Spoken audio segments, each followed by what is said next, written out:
Doctor Oscar Ugarte, muy buenos días. Gracias por estar con nosotros en el programa.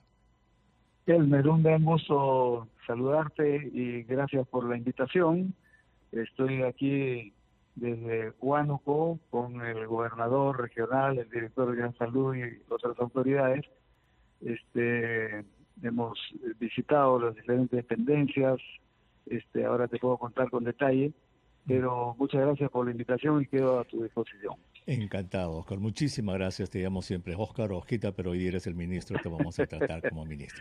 Muy bien, ministro, sabemos que se ha descubierto la cepa P1, ya se ha confirmado. A ver, ¿qué es lo que hay acerca de esta nueva cepa brasileña que es no solamente más contagiosa, sino que parece que se burla un poco de las vacunas? Sí, se tenía la sospecha, digamos, con bastante evidencia de que esta nueva variedad brasilera había ingresado al país. Ahora está confirmado. Tenemos casos, y eso, fíjate cuál es la ruta: en Caballococha, en Iquitos, en Tarapoto y en Huánuco. O sea, mira tú que como era de esperar, porque ha sucedido antes con el dengue, con variedades nuevas del dengue, que entraron por Brasil a través de la ruta amazónica, obviamente, Claro. y luego se fue instalando en toda nuestra Amazonía, pero como el Perú pues es muy integrado también, pese a las dificultades geográficas, los virus viajan con las personas, los virus y las bacterias, y por lo tanto, como bien saben, desde el punto de vista epidemiológico, se expande. Entonces ya tenemos dos cepas documentadas. Sí, ministro, tenemos ya dos cepas documentadas que son sumamente contagiosas. Tenemos ya documentada que la variante que es la B117 de Inglaterra está ya en nuestro país, y ahora esta variante P1 de Brasil ya está. Estas dos variantes son sumamente contagiosas y se piensa que aquí, por ejemplo, en Estados Unidos, en Europa, han causado una nueva ola. ¿Sería posible que estas variantes puedan causar una tercera ola en el Perú? En primer lugar, esta es mi interpretación y los epidemiólogos están, digamos, coincidiendo que es parte de la segunda ola. O sea, es un componente importante de la segunda ola.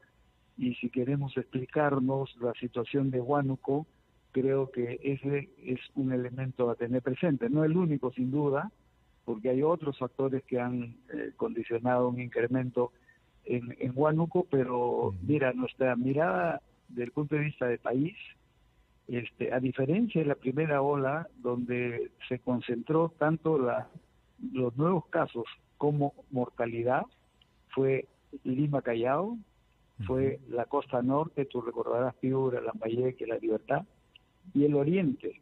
La crisis mayor fue en Iquitos y también luego en Pucallpa, ¿no es cierto? Bueno, en esta segunda ola sigue estando, digamos, costa central, que es Lima, Callao e Ica, y Sierra Central. Claramente Huánuco, Pasco, Junín, Huancavelica, y se extiende hasta Ayacucho y Apurímac.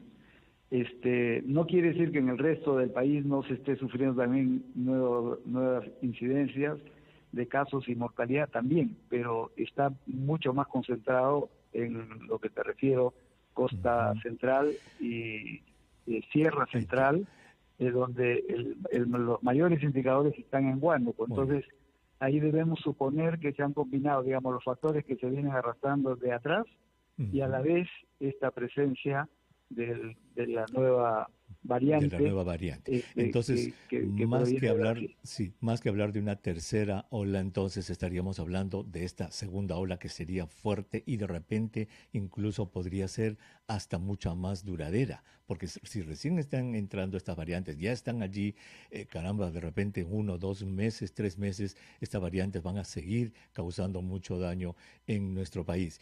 Y ahora, sin embargo, permíteme decirte, Elmer, que hay un elemento que estamos apreciando que es muy positivo, porque se han identificado los casos, los contactos, y con las intervenciones a tiempo de estos casos, diagnóstico temprano y aislamiento, se ha producido un cerco epidemiológico que está rindiendo sus frutos, porque efectivamente es muy contagiosa, pero con medidas sanitarias como las que describimos, más los tratamientos adecuados, no han ido a más en el sentido de ser controlables. Por ejemplo, hay un caso que ha llegado a Lima, pero claramente provino de la selva, es decir, estuvo en Caballococha, estuvo en Iquitos, y en Lima se hizo el aislamiento, se hizo el análisis de los contactos, ninguno de los contactos estaba faltando familiares, como el trabajo estaba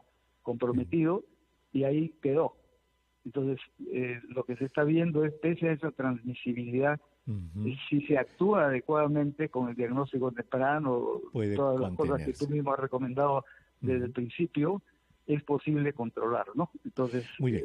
En términos de vigilancia genómica, ministro, sabíamos de que tanto el Instituto Nacional de Salud como la Universidad Peruana Cayetano Heredia y otros centros que ya tienen capacidad para hacer secuenciamiento del genoma, estaban como diciendo no hay muchos fondos. Si no se soporta esto de la vigilancia genómica, o sea, el análisis genómico del virus que circula en el Perú, va a ser difícil luchar contra esto. ¿Hay fondos suficientes? ¿Hay apoyo del Ministerio para hacer vigilancia genómica en el Perú? Sí, como bien ha señalado el Instituto Nacional de Salud, que es nuestro ente rector en investigación en salud pública, viene haciendo vigilancia genómica. Es cierto que eso siempre requiere mayor cantidad de recursos, no vamos a escatimar esfuerzos para darle esa capacidad. Recordemos también que ya desde hace 10 años, justo coincide cuando yo fui ministro la vez anterior, inauguramos un laboratorio muy desarrollado, dependiente del Instituto Nacional de Salud, en Iquitos, para la vigilancia del dengue, malaria, etcétera, pero ahora está sirviendo muchísimo para estos objetivos de enfrentar la pandemia. Pero sí, vamos a fortalecer esa capacidad y yo espero que eso ayude mucho para con las otras actividades. Una fundamental que tú comprendes perfectamente, vamos a fortalecer el primer nivel de atención con una capacidad de identificación de casos, de diagnóstico temprano, de aislamiento, no en las casas, sino en estos centros de atención temporal que ya desde la primera ola se han desarrollado y que ahora hay no solo en Lima, sino en varias partes muy importante, del país. Exactamente, fortalecer los centros primarios de salud, eso es fundamental. Ministro, vamos a hacer una pausa pequeña, regresamos para hablar de las vacunas. ¿Qué hay de las vacunas? Quisiéramos saber si estos líos que estamos teniendo, este escándalo, podría afectar el negocio con Sinopharm futuro. Regresamos. Estamos conversando con el doctor Óscar Ugarte, ministro de Salud. Él está en Huánuco, por eso hemos empezado con música huanuqueña. Huánuco, preciosa ciudad, heroica ciudad que está sufriendo muchísimo en este momento los embates de esta terrible pandemia. Ya el doctor Ugarte nos ha dicho que la variante P1 está súper confirmada y esta variante P1 brasileña, señora, es sumamente contagiosa y en el ministerio estiman que esta brutalidad, esta fuerza de esta segunda ola se debe a estas variantes, tanto la brasileña como la inglesa. Por lo tanto, las medidas de prevención de todos nosotros deben ser intensas. Ministro, con respecto a la vacuna, estamos hoy día a sábado 20 de febrero. Tenemos ya 1 millón de dosis de vacunas que valen para 500,000 personas. ¿Cuándo, en qué fecha llega el próximo cargamento y de qué laboratorio va a ser?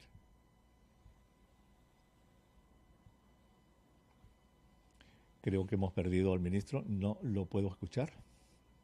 Colgó, caramba, qué pena. A ver, vamos a retomar nuestra conversación con el señor ministro de Salud para que nos pueda decir en qué momento, cuándo, qué día, de qué laboratorio vamos a tener el próximo cargamento de vacunas que se necesita. Mientras contactamos al doctor Ugarte, que está en Huánuco, debe estar en algún ajetreo allí, las comunicaciones a veces no son las más eficientes, les quiero decir que esto de las variantes, señora, es algo sumamente importante. Las variantes lo que hacen es que contagian más rápido. Si con la, variante antigua, la original, entre comillas, usted necesitaba estar más o menos a un Ya está el ministro, vamos a conversar con él. Ministro, gracias por estar nuevamente con nosotros. La pregunta puntual era la siguiente. Estamos a 20 de febrero, sábado, tenemos ya 1 millón de dosis de vacunas para 500.000 personas. ¿Cuándo, en qué fecha y de qué laboratorio vamos a tener el siguiente cargamento? Muy puntual.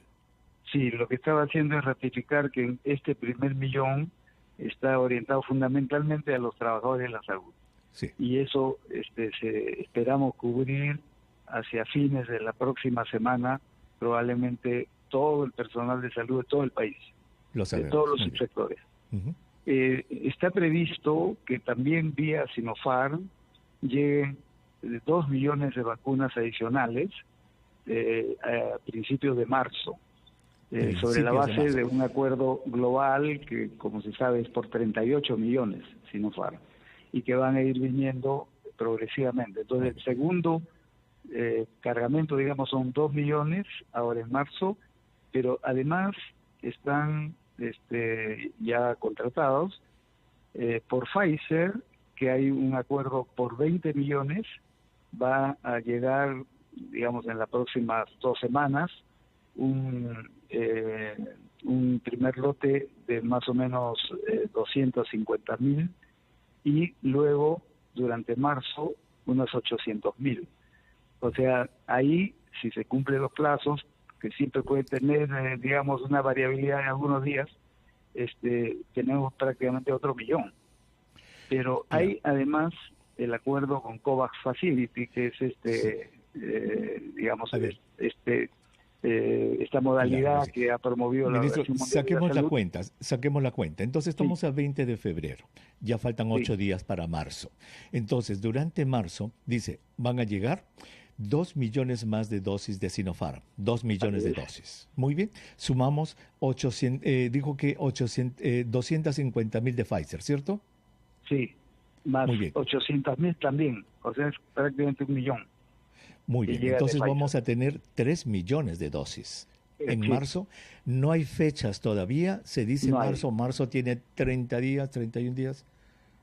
Y de repente puede prolongarse, digamos, a la primera semana de abril, pero ahí tenemos 3 millones, que es nos da un respiro bien importante. Claro. Y amplío, porque con la modalidad COVAX Facility van a llegar también algunos lotes de AstraZeneca y también de Pfizer, que son 2 laboratorios que están incluidos en la modalidad de COVAX Facility, ¿no es cierto? ¿Y eso tiene fecha? ¿Tiene fecha lo de COVAX? Eso está entre marzo y abril.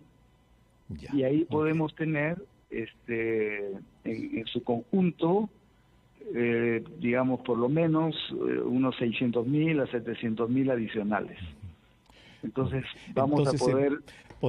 podemos decir que podemos cerrar esta primera cuarta parte del año, enero, febrero, marzo, abril, esta primera cuarta parte del año la podemos cerrar con 1 millón que ya existen, 3 millones que van a venir, que es esa cuenta de los 2 millones de Sinopharm, los 800.000 de Pfizer, más los 250.000 de Pfizer, 1 millón más lo que venga. ¿Cuánto dice que va a venir de COVAX?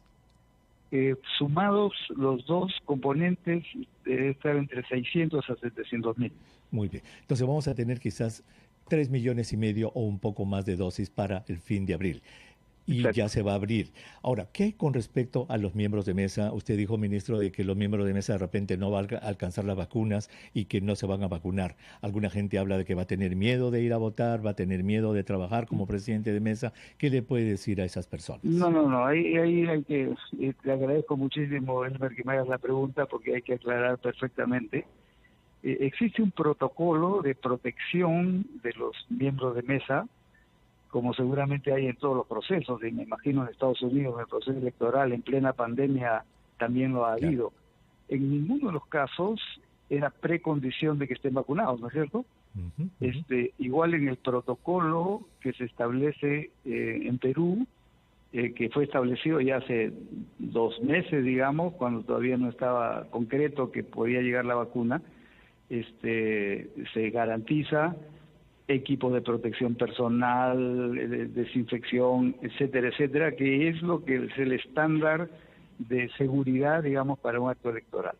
Pero lo que estamos señalando adicionalmente es los miembros del MES están haciendo un acto cívico sumamente importante en favor del país y de la democracia.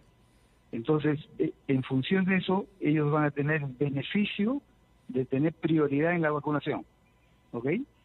Y están siendo programados ya en esta primera etapa, digamos, después de los trabajadores de la salud y Cruz Roja, bomberos, etcétera. Vamos a iniciar la vacunación también con ellos en función de esta disponibilidad de vacunas que acabamos de revisar, pero es muy importante porque no tiene por qué estresarse los miembros de mesa. No necesariamente tiene que ser antes del 11 de abril. Como digo, es un beneficio que se les está dando y por lo tanto iniciamos la vacunación y esta va a continuar y van a estar, supongo yo, antes de la segunda vuelta vacunados, ¿no es cierto? Entonces, no es que no se les va a vacunar, se les va a vacunar como parte de este reconocimiento, digamos, por su actividad cívica. Y le vamos a dar la prioridad de acuerdo a la programación conjunta de esta primera prioridad general de la cual ya se ha conversado anteriormente. Entiendo. Por ese reconocimiento entonces se les va a poner una lista, igual que si tuvieran precondiciones, igual que fueran obesos, que tuvieran enfermedades crónicas. Sí, además esa lista ya existe, ¿no es cierto? Claro. Hemos coordinado, hemos tenido una reunión con OMPE y eso se va a continuar.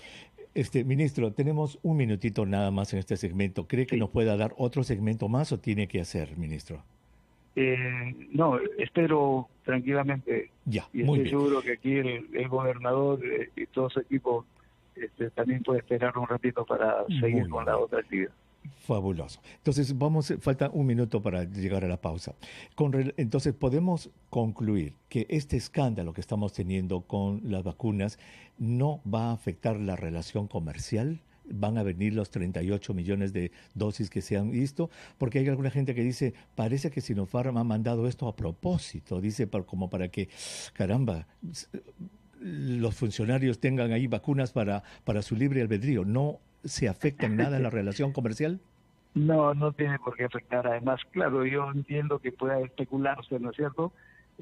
Porque a la base está la indignación de las personas, como es obvio, y de todos nosotros cuando se ha descubierto que ha habido ese beneficio indebido, digamos, de determinados funcionarios. Pero lo que debe quedar muy claro es que una cosa es el proceso de investigación fase 3, que se inició por ahí en agosto y que está culminando y que está siendo supervisado por el Instituto Nacional de Salud en el marco del protocolo de los ensayos clínicos, y que debe concluir en las dos condiciones que en todos estos estudios se viene haciendo. Muy bien. Que es efectiva. Eso es importante. Y que es Ministro, segura. tengo que tomar la pausa. Mil disculpas, tenemos que tomar la pausa por la franja electoral, pero cuando regresemos vamos a hablar de eso precisamente, del ensayo clínico. Regresamos. Del señor ministro de Salud, el doctor Óscar Ugarte, con quien estamos conversando. Si usted recién se une a nuestra transmisión, a estas tardes de mediodía de sábado de Cuidando tu Salud, estamos analizando la coyuntura actual y acerca de que ya se ha demostrado fehacientemente, señora, que esta variante P1, que es la variante súper contagiosa brasileña y que le huye y que se burla de las vacunas, al parecer, igual que la sudafricana, ya está en el Perú y nos ha dicho que esta terrible segunda ola puede explicarse en parte por estas variantes, lo cual obviamente hace que tengamos que cuidarnos mucho más y eso vamos a hablar más adelante. Pero estamos hablando de las vacunas. Ya nos ha dicho que para fines de abril probablemente vamos a tener 3,5 millones de vacunas de diferentes laboratorios, básicamente Sinopharm, AstraZeneca y de Pfizer.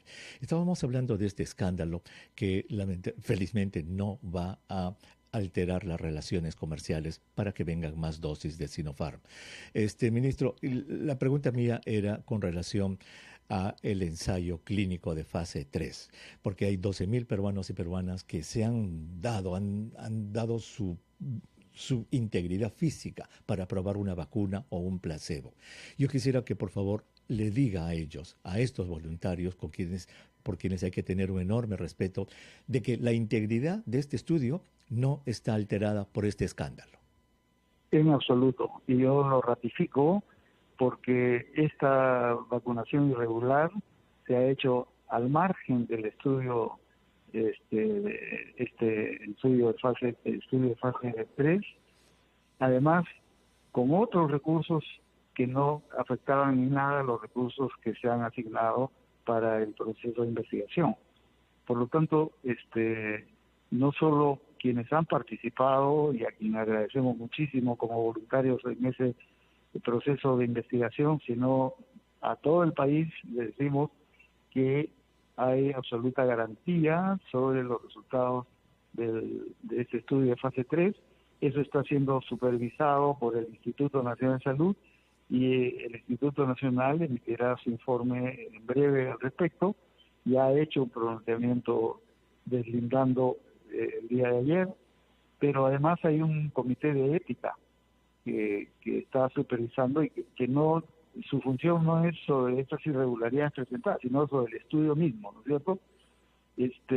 Y por eso yo puedo reiterar, uno, que el estudio de fase 3 no ha sido afectado por estas irregularidades, y dos, a los voluntarios que recibieron el placebo y que por lo tanto no están vacunados, el compromiso es que los vamos a vacunar con la misma prioridad.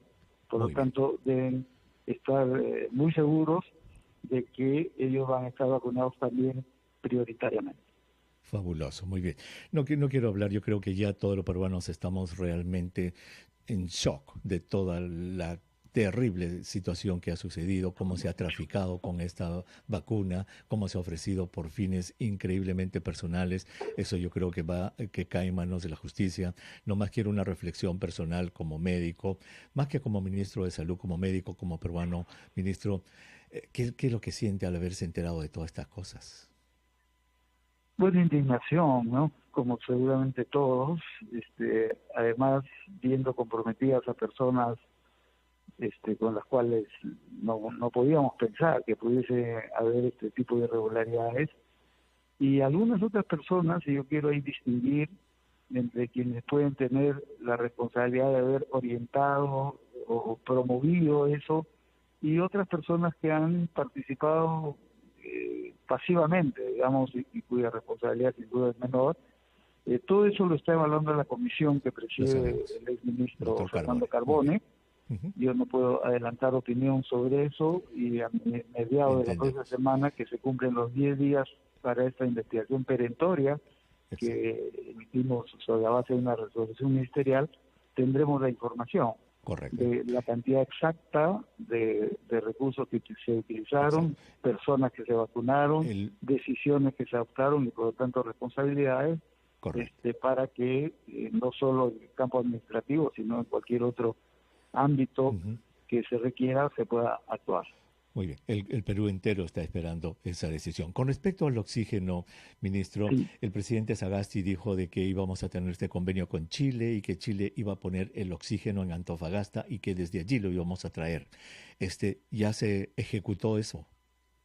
Está en proceso, y yo voy a anunciar en los próximos días cómo se está culminando. Ahí se está trabajando en varios frentes, Elmer. Uno es el de la importación de oxígeno, donde un contingente importante proviene de Chile, pero hay dos vertientes ahí de la provisión que va a venir de Chile. Uno, esto de que lo tenemos que recoger de Antofagasta, y por lo tanto hay que trasladarlo al país, a las regiones que se están definiendo, pero hay además otra adquisición más grande incluso, que es la primera, que también proviene de Chile, y lo que se ha estado implementando en estos días con participación del sector privado es la logística de transporte, que no es sencillo, como tú comprendes, el transportar oxígeno de un país a otro país, sobre todo cuando son distancias largas. Pero eso está en camino a solución, entonces vamos a tener un contingente muy importante que aminore la brecha que en su momento la doctora Macetti anunció que era de 110 toneladas de oxígeno día. Pero esa es una fuente.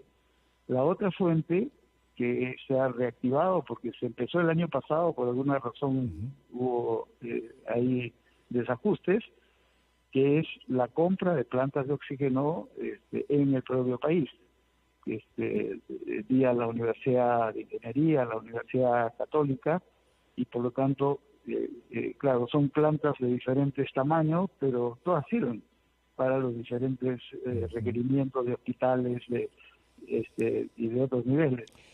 Pero además sigue habiendo este proceso de donación. Respira Perú, por ejemplo, que es esta iniciativa organizada por las iglesias, empresas y otras instituciones, han permitido que esta semana se inauguren, por ejemplo, 2 plantas en el Hospital Loaiza, que habilita oxígeno permanente para 40 nuevas camas dedicadas absolutamente a la atención de oxigenoterapia, digamos.